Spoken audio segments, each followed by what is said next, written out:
Good morning all of you. मैं शराफत अली और हम पढ़ रहे थे क्वांटम मैकेनिक्स और हमारी यूनिट चली थी सेकेंड श्रोडिंगर अवकल समीकरण। इसके अंतर्गत हमने जो लास्ट टॉपिक था वो विभव सीडी के अंतर्गत हम पढ़ रहे थे विभव सीडी के अंतर्गत हमने लास्ट जो टॉपिक था वो हमने पढ़ा था कि आपतित प्रायिकता धारा घनत्व और परावर्तित प्रायिकता धारा घनत्व का हमने मान फाइंड किया था। पहला तो हमने मान फाइंड किया था आपतित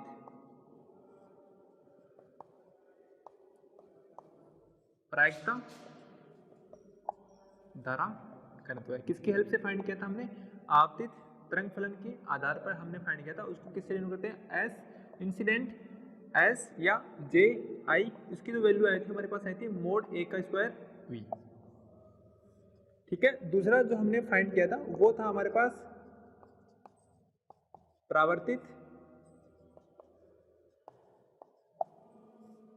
प्रायिकता धारा घनत्व। उसको हमने आर से रिफ्लेक्टेड एस आर या जे आर जो हमने फाइंड किया था वो हमारे पास आया था मोड बी का स्क्वायर वी। हमने ये दो चीजें हमने फाइंड कर ली थी। ये तो हमने आपतित तरंग फलन से फाइंड किया था, ये परावर्तित तरंग फलन से हमने फाइंड किया था। आज जो हमारा थर्ड टॉपिक है वो है पारगमित। क्या है? पारगमित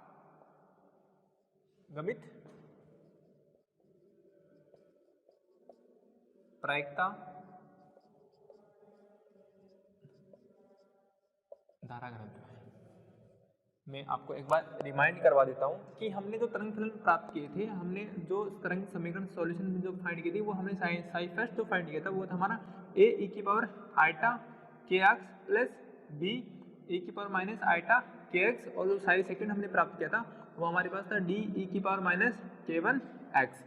इसके अंतर्गत ये जो फर्स्ट टर्म है a e की पावर आइटा kx, ये किसको दर्शाती है? आपतित तरंग फलन को, ये परावर्तित तरंग फलन को, और ये पारगमित तरंग फलन को दर्शाता है।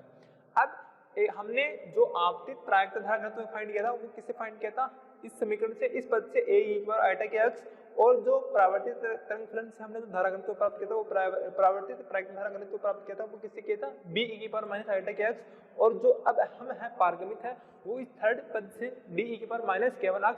मैंने ये चीजें आपको लास्ट समय लिखवाई भी थी कि यहाँ पर आपतित तरंग फलन है वो कौन सा है? आपतित तरंग फलन है वो है हमारा a e की पावर आइटा kx,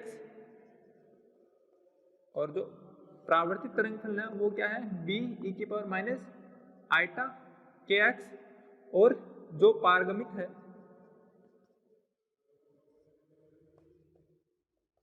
तरंग फलन जो है वो हमारा क्या है? d e की पावर माइनस का k1x। ये हमने पहले भी हम लिख चुके हैं। अब हम जो पारगमित प्रायिकता धारा घनत्व है वो किससे फाइंड करेंगे? पारगमित तरंग फलन से हम फाइंड करेंगे। सबसे पहले हमें प्रायिकता धारा घनत्व का पता होना चाहिए। क्या होता है कि हम जानते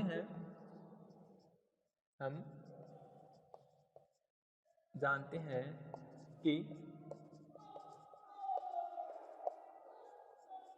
प्रायिकता धारा घनत्व क्या होता है?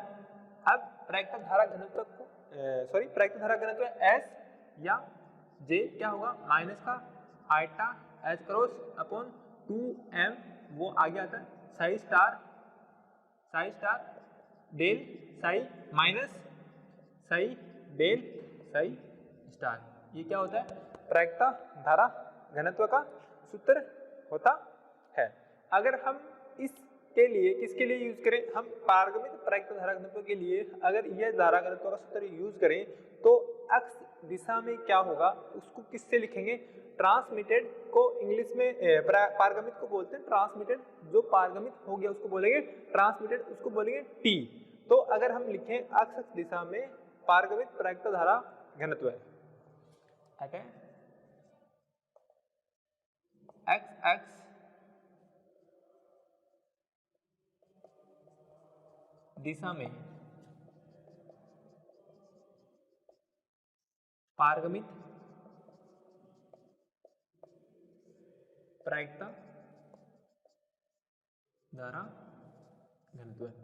हमने इसको आई इंसिडेंट, ये रिफ्लेक्टेड, ये क्या हुआ ट्रांसमिटेड एस टी या जे टी। इसका सूत्र क्या होगा minus iota H cross upon 2m। हम यहाँ पे साई तरंग फलन लेंगे, वो ट्रांसमिटेड लेंगे, वो हमारे पास क्या है ये वाला डी की पावर k1 x। तो यहाँ मैं लिख रहा हूँ साई टी का ट्रांसपोज संयुग्म में डेल साई, अगर हम सिर्फ ले रहे हैं x डायरेक्शन तो डेल अपॉन डेल x और psi transmitted minus psi transmitted और del upon del x psi transmitted का संयुग्म। और हमें पता है कि पारगम्य तरंग फलन कौन सा होता है, हम जानते हैं, हम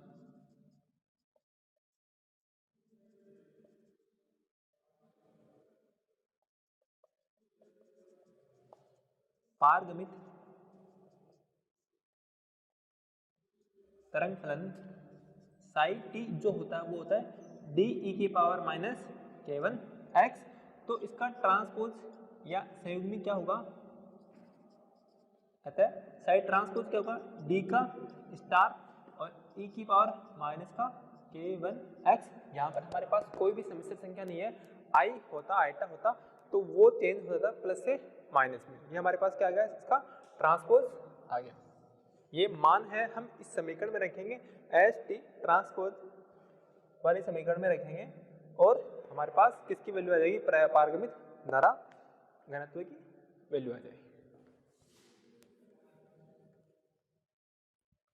मान रखें, मान रखने पर एच टी या जे टी पारगमित परायिक धारा घनत्व है minus iota H cross upon 2m। पहले क्या है साई टी का स्टार, हमारे पास नीचे वाली समीकरण इसका संयुग्मी डी स्टार ई की पावर माइनस का k1 x, फिर इनटू साई फर्स्ट का क्या है ट्रांसपोज का क्या है अवकलन, इसका अवकलन करेंगे, डी का अवकलन तो होगा नहीं, डी का अवकलन डी कांस्टेंट नहीं होगा, ई की पावर माइनस k1 x का करना है तो ई की पावर माइनस k1 x का क्या होगा, ई की पावर माइनस k1 x होगा और k1 x का क्या होगा माइनस का k1।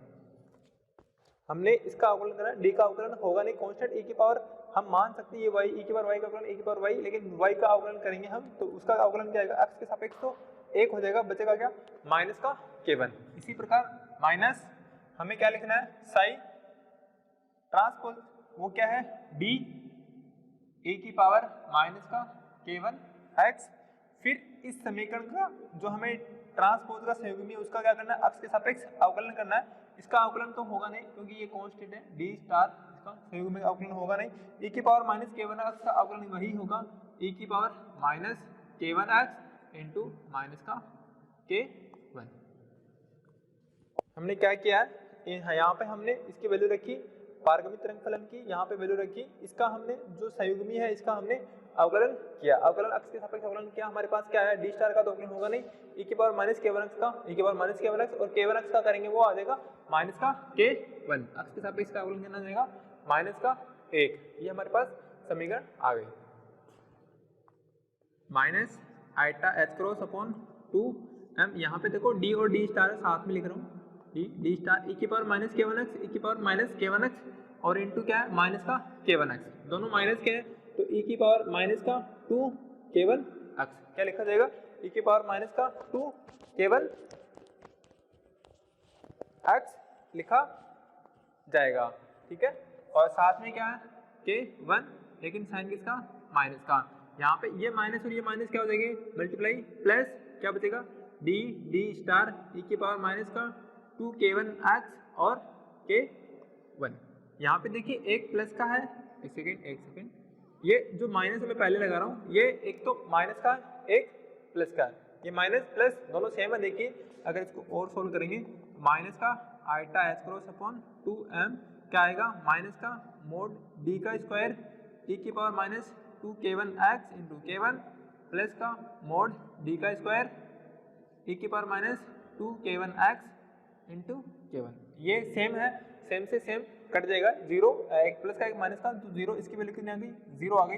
तो हम देखते हैं कि पारगमित परायिक धारा घनत्व का मान कितना होता है, शून्य प्राप्त होता है। ये कितना प्राप्त हो गया, 0 प्राप्त हो गया। विभव सीडी के अंतर्गत हमने तीनों मान निकाल लिए, आपतित परागित धारा घनत्व निकाल लिया, परावर्तित परागित धारा घनत्व निकाल लिया और हमने पारगमित भी निकाल लिया। पारगमित का मान कितना होता है, एस टी जे टी बराबर 0। हमारे पास ये 3 मान आ चुके हैं। अब इसके बाद में हमें जो नया टर्म जो ज्ञात करनी है वो ज्ञात करना है परावर्तन गुणांक, या हम बोल सकते हैं परावर्तित गुणांक। हमें ज्ञात करना है। परावर्तित गुणांक क्या होता है, परावर्तित परागित धारा घनत्व और आपतित परागित धारा घनत्व है, इन दोनों का जो अनुपात है, परावर्तित परागित धारा घनत्व और आपतित परागित धारा घनत्व है, इन दोनों का जो अनुपात है वो क्या कहलाएगा, परावर्तन गुणांक कहलाएगा। क्या कहलाएगा, परावर्तन गुणांक कहलाएगा। आपतित परागित धारा घनत्व और परावर्तित परागित धारा घनत्व, इन दोनों का अनुपात क्या कहलाएगा, परावर्तन गुणांक कहलाएगा। परावर्तन गुणांक को हम R से डिनोट करते हैं, R रिफ्लेक्शन परावर्तन गुणांक को जो हम है R से डिनोट करते हैं। इसके बाद एक हम पढ़ेंगे पारगमित परावर्तन गुणांक। क्या पढ़ेंगे, पारगमित गुणांक भी पढ़ेंगे। वो क्या होगा, वो ये होगा पारगमित धारा घनत्व और आपतित परागित धारा घनत्व, इन दोनों का अनुपात क्या कहलाएगा, पारगमन गुणांक कहलाएगा। तो सबसे पहले हम पढ़ेंगे परावर्तित गुणांक या परावर्तन गुणांक। तो नई हेडिंग है हमारी परावर्तन गुणांक। ये याद रखना, एस आई की जो वैल्यू होती है मोड ए स्क्वायर वी और एस आर की जो वैल्यू होगी mod minus B square V. और हमने एस पी का मान निकाला है पारगमित परागित धारा घनत्व, उसकी जो वैल्यू होती है वो क्या होती है, 0 होती है।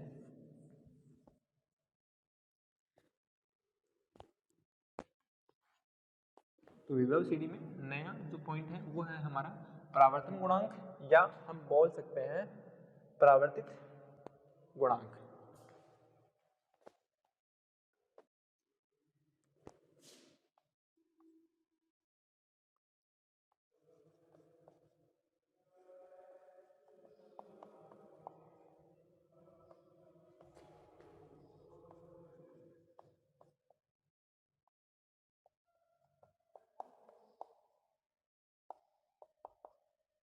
मैंने बताया क्या होता है, ये जो परावर्तन गुणांक होता है वो परावर्तित परागित धारा घनत्व और आपतित परागित धारा घनत्व का अनुपात क्या कहलाएगा, परावर्तन गुणांक कहलाएगा। इसको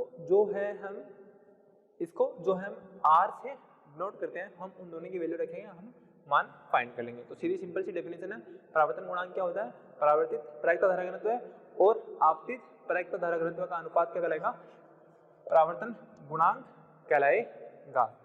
ठीक है, लिखिए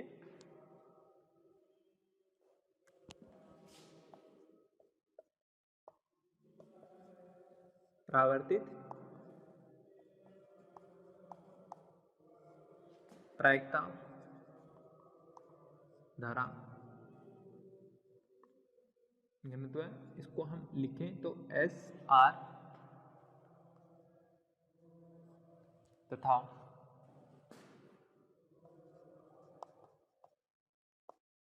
आपतित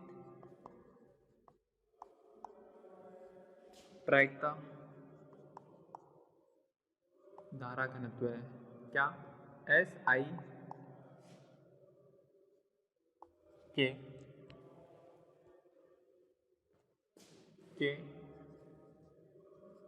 अनुपात का मोड, के अनुपात का मापक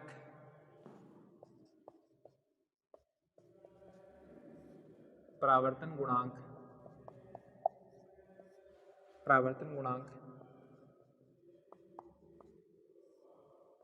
कहलाता है। इसे R से प्रदर्शित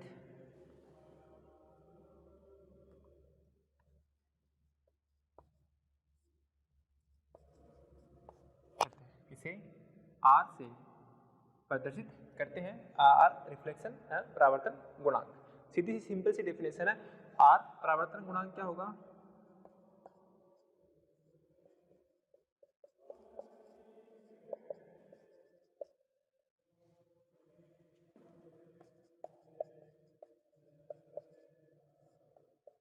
परावर्तित प्रायिकता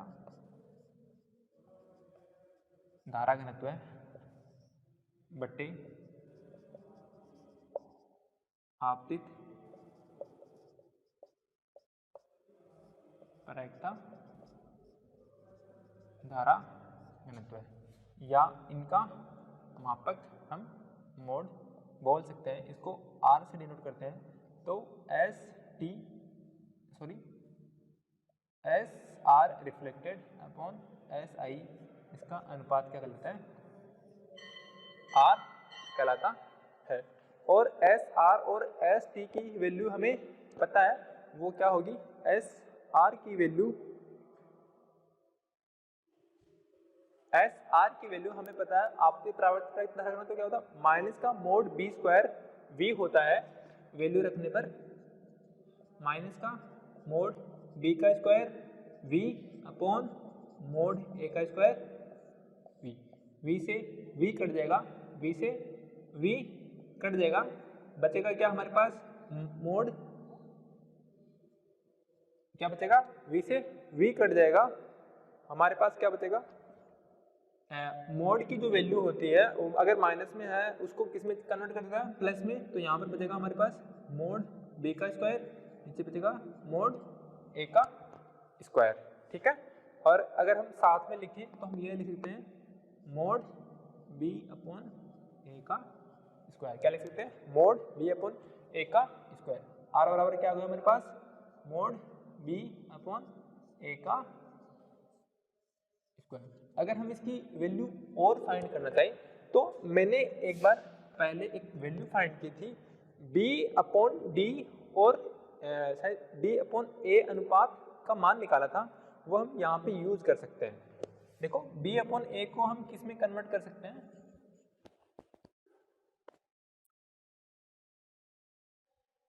इसको हम R बराबर क्या आ गया? B अपॉन D का मोड का स्क्वायर। अगर इसको कन्वर्ट करें, B अपॉन A, अगर हम इसको कन्वर्ट करें तो क्या आएगा हमारे पास? B upon D into D upon A। देखो D से D कट जाएगा और क्या बचेगा? B अपॉन A ही बचेगा हमारे पास। अगर हम इसकी वैल्यू रखें, हमने पहले वैल्यू निकाली हुई है कि B अपॉन D की वैल्यू क्या होती है। मैंने एक समीकरण लिखवाई थी, पहले 2 समीकरण लिखवाई थी, जहां पर B अपॉन D की जो वैल्यू होती है वो होती है K minus iota K1 upon 2, K minus iota K1 upon 2K।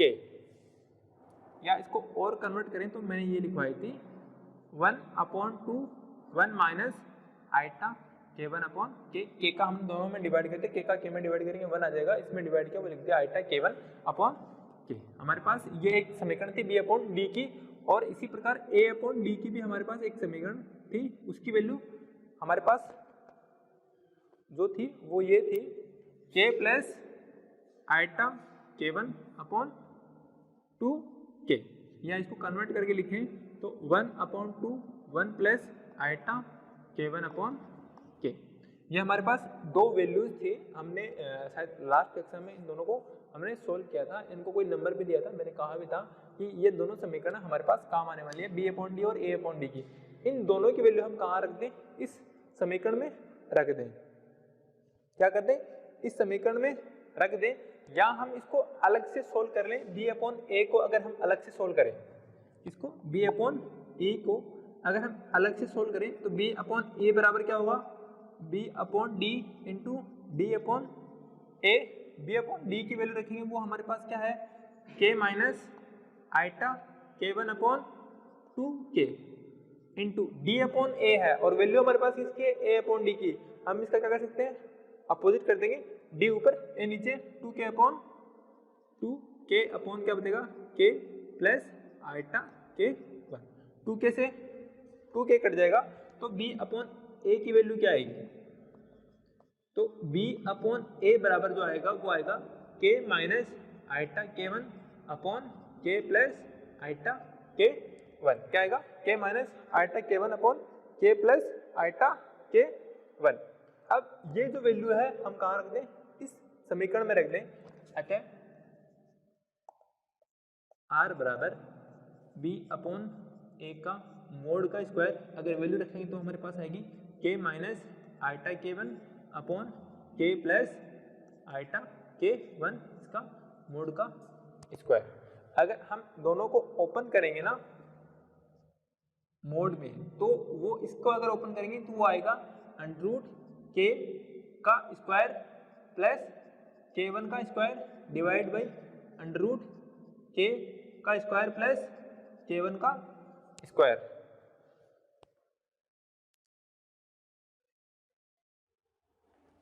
अगर इसका स्क्वायर ओपन करते हैं तो k स्क्वायर प्लस k1 का square plus 2k k1 upon k1 का स्क्वायर माइनस माइनस का 2 आइटा k1 प्लस का 2 आइटा k1, और मोड में है तो ये आइटा की टर्म की जो वैल्यू होती है वो 0 हो जाएगी।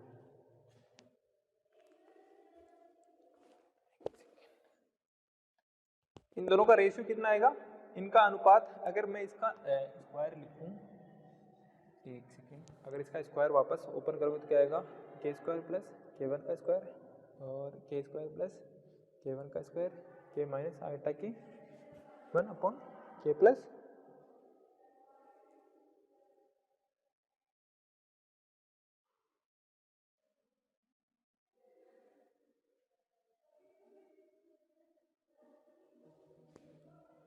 k minus iota k1 upon k plus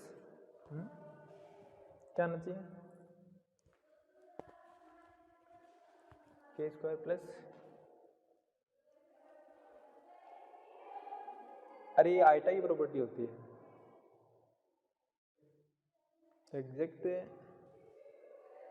कि अगर आइटा हो इसका, अगर हमने अंडरूट निकाले, स्क्वायर करें अंडरूट निकालेंगे तो आइटा हट जाता है, k minus iota k1 upon k plus